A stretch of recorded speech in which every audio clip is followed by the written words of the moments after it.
Thank you again for waiting. So sorry, all of my distinguished teachers in front of the dais and also in the dais, all the legendary nurses of Bangladesh.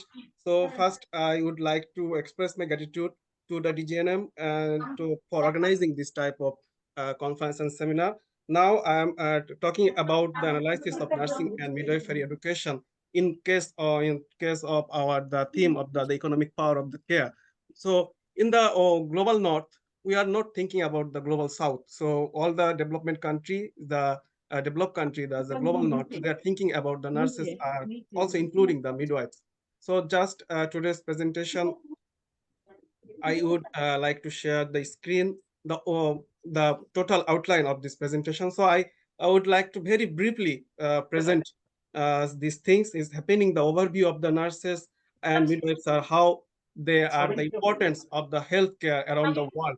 So for the universal healthcare, effectively, if we can do so, we have to the short fill 30.6 million nurses around the world, and we need more 60 million more nurses. So this are the thing happening that we need 90 million nurses and midwife around the world for. And what happened to this all about the economy about or around the world, not only the global north but also the global south also. And for the lower and middle income countries that we call it the global south, if we invest in one, we can feedback 10. So it's a very huge amount for the workforce investing about the nursing and also the midwives. So the inverse cost is very effectively for the health and the well-being, because the poor health and inadequate health system are extremely very much costly. 4.5 billion people do not have access for the essential health services, and also 60 million lives are lost because of poor health and lack of access to high quality health care. And for the GDP, 15% GDP is reduction due to the COVID-19.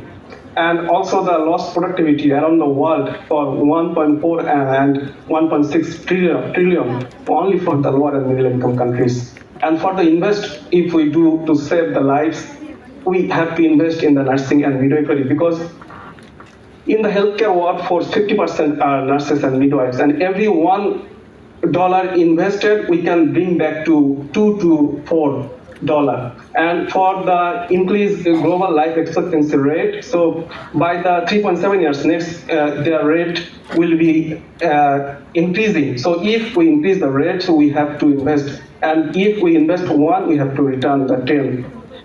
And for the high returns, we can the benefited for the nursing and midwifery is that they improve health and quality of life and the boost economic growth by enhancing workforce productivity.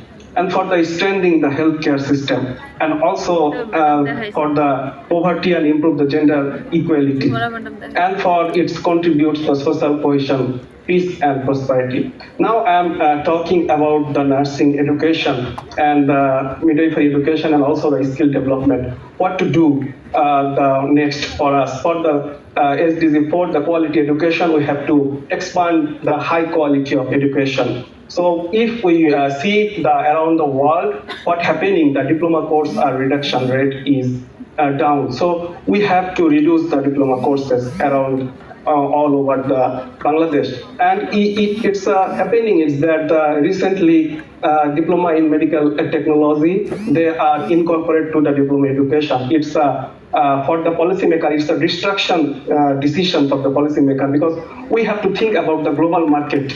If we do like that, so we cannot reach the global market. We have to increasing the number of the undergraduate students, like the Bachelor of Science in Nursing, Midwifery, and also the post-basic nursing and midwifery. We have to the undergraduate, we have to do all the nurses have the take the responsibility and take the opportunity for doing these courses, and we have to do in the reduction of the diploma courses and upgradation of the bachelor courses.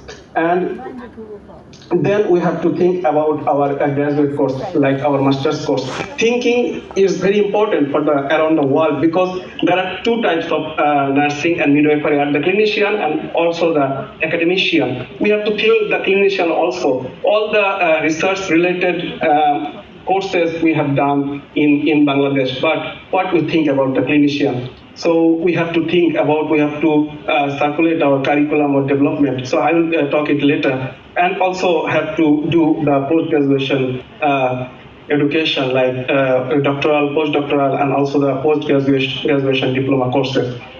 And for the continuous professional development for the CPD, we have to do the training, we have to do the conferences like today, and also the seminars, workshops, online programs, webinars, events, and sharing the best practices.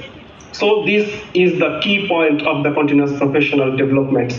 And next, we have to do the improve the access to educational quality. If we do, so it will be a boost for the Bangladesh. So the accreditation, the program, not only in the Bangladesh, but also the international level. And the curriculum should be the comprehensive. And we use the advanced technology and also the accessible resources, research opportunities, assessments and evaluation, student support services also. Due to time consuming, I cannot explain each part, so you can understand my point. So we have to now need more investment in the education, because without education we cannot reach our extreme goal. We have to do the infrastructure and learning resources development first. So if we don't, so we have to use a reduction of the education quality. You know that all over the Bangladesh, the previous nursing colleges as institute, those who are the older version, so we have to think about if any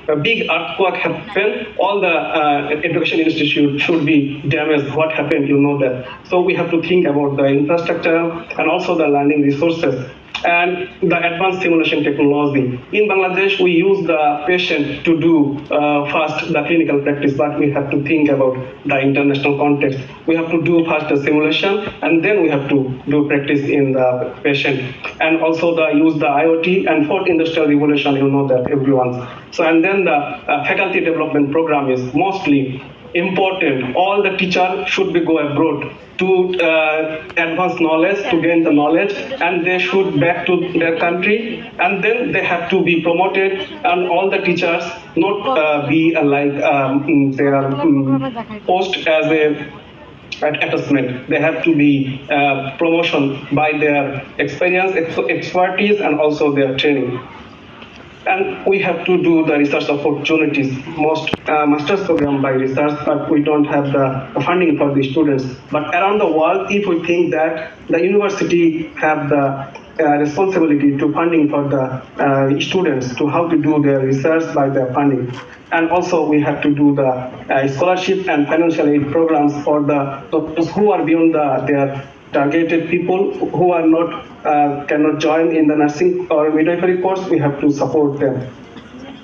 And for the roles of the private entrepreneurs, you know that there are most of the private entrepreneurs that are doing their good job in Bangladesh, but this we have to thinking about their partnerships and collaboration throughout the government.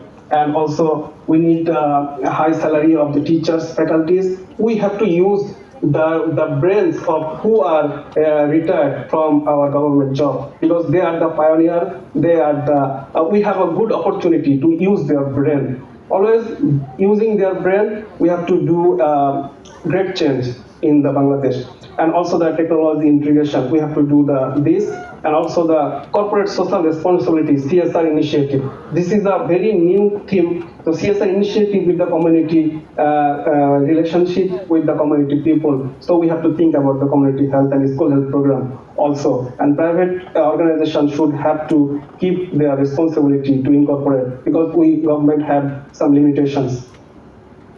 And what are the recommendations from this policy? I have some recommendation for the BNMC and DGNM. So we have to do the standardized curriculum and accreditation around the world standard, and increase the faculty workforce capacity by promotion, by training abroad and Bangladesh also, and have to support the faculty. If faculty rich, so then the student can get more effective learning or educational environment.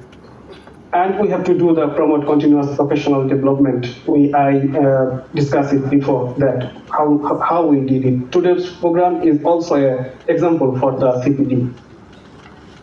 and the enhanced regulatory and ethical standards. You know, all are known about the regulatory bodies, like each nursing college should be an one umbrella. So some institutes are doing some different organization or different universities. If not, should be so. Now the demand is the nursing university, is independent nursing universities Bangladesh. So you have to be one umbrella. If you can get the one umbrella, so you can all the course will be the standardized, and regular monitoring is also important for that.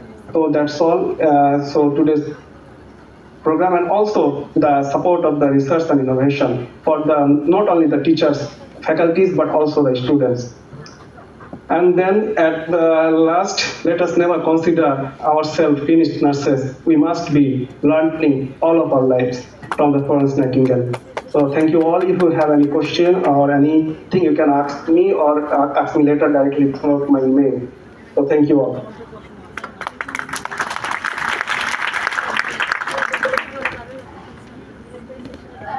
So thank you, Nahi, for your nice presentation. Thank you for joining us. Thank you for your time.